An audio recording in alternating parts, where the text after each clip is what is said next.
Hello everyone, here we'll learn about neuromuscular blockers. The neuromuscular transmission is disrupted at different steps by drugs, chemicals, toxin and trauma. Failure to generate required end plate potential leads to paralysis of the skeletal muscles. The paralysis of respiratory muscles endangers the life of a patient and has to be taken care of immediately. The drugs causing muscle relaxation are used during surgery and in some hyperactive states. The blockade can occur at presynaptic or postsynaptic level. Presynaptic blockade. Interruption of events taking place at the presynaptic axon terminal leads to impaired calcium influx causing decreased vesicle release. Botulinum toxin. The bacterium Clostridium botulinum releases a toxin that causes paralytic disease called as botulism. The botulinum toxin is one of the most potent neural toxin, a minute amount of which causes serious illness. The lethal dose of botulinum toxin in an adult human is around 2 to 3 micrograms. The botulinum toxin B, D, F and G inactivate synaptobrevin, a vesicle membrane protein that is required for the binding and fusion of acetylcholine vesicles with the plasma membrane of the axon terminal. Botulinum A, toxin A and B axon SNAP25 and toxin C breaks down the syntaxin.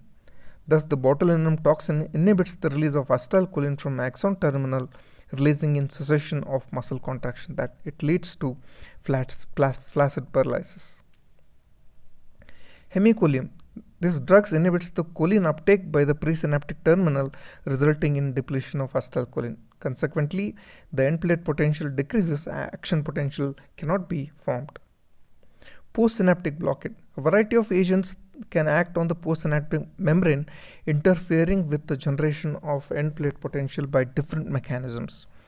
They may be classified into competitive blockers and non-competitive or depolarizing blockers.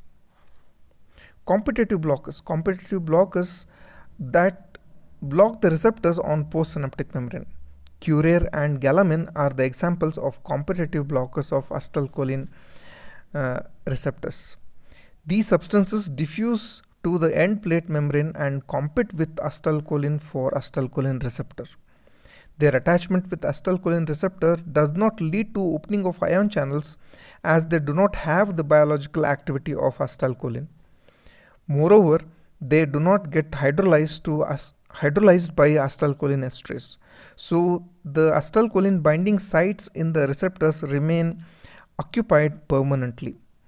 In these conditions, motor nerve releases acetylcholine, but acetylcholine fails to bind to its receptor, resulting in absence of end plate potential and lack of muscle contraction. Curare is a plant product used as a South American arrowhead poison for hunting. The animal hit by such arrow suffers from paralysis in all skeletal muscles, including respiratory muscles. Consequently, the animal dies of asphyxiation. Galamine is given before surgery to relax skeletal muscles. It reduces the required dose of general anesthetic as well as bleeding and other complications. As the respiratory muscles are also relaxed, patients are supported with artificial ventilation. Depolarizing blockers. Drugs like succinylcholine and carbamylcholine have the biological activity of acetylcholine, but they are not hydrolyzed by acetylcholine esterase. Therefore, their action is long-lasting. When they bind to acetylcholine receptor, ion channels remain open in the end plate. The maintained depolarization keeps the voltage-gated sodium channels in an inactivated state and blocks the subsequent action potentials. There are other drugs that produce a blockade by inactivating acetylcholine esterase reversibly or irreversibly. Reversible acetylcholine esterase inhibitors. These agents compete with acetylcholine to bind to acetylcholine esterase, thereby prevent the hydrolysis of acetylcholine by acetylcholine esterase. The accumulated acetylcholine at the synaptic cleft binds to the acetylcholine receptor, leading to a depolarizing block. This is of use in diseases like myasthenia gravis, whereas excess acetylcholine is the requirement in the phase of decreased acetylcholine receptor. Neostigmine and physostigmine are examples of reversible acetylcholine esterase inhibitors. Their attachment with acetylcholine esterases decreases when the concentration of the drug falls, so the block is removed after some time. This block can be overcome by application of curare that attacks acetylcholine receptor and reduces the effect of excess acetylcholine on the end plate membrane. Irreversible acetylcholine inhibitors, the organophosphorus compounds, pesticides like parathion, malathion, bagon, and nerve gases used in chemical warfare like diisopropyl fluorophosphate, that is DFP, and sarin bind to acetylcholine esterase very tightly. This binding is irreversible.